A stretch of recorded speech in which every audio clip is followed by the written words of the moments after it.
અત્યંત દુઃખનો વિષય એ છે, એક વૃદ્ધ પુરુષ અને એક વૃદ્ધ મહિલાનું ખૂન નથી થયું. આ ખૂન આખા સરકારી તંત્રનું ખૂન છે, કાયદો અને વ્યવસ્થાનું ખૂન થઈ ગયું છે, માણસનું ખૂન નથી. આટલી મોટી સરકાર, આટલું બધું પોલીસ તંત્ર, SP, DYSP, PI, PSI, ASI, D staff, LCB, SOG, આટલું બધી વ્યવસ્થા ઊભી કર્યા પછી પણ જો કોઈ માણસ ખૂન કરી નાખે એટલી મોટી હિંમત થઈ જતી હોય તો આખી વ્યવસ્થાની જ ખૂન થઈ ગયું કહેવાય.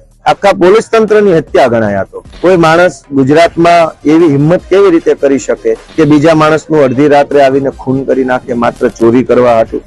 એટલે આ બહુ ગંભીર બાબત છે. કાયદો અને વ્યવસ્થા, મતલબ હવે આમાં બિહારની ચર્ચા જ ક્યાં કરવાની રહી? વર્ષો પહેલા એવું કહેવાતું કે યુપી બિહારમાં આવું થાય છે, તેવું થાય છે.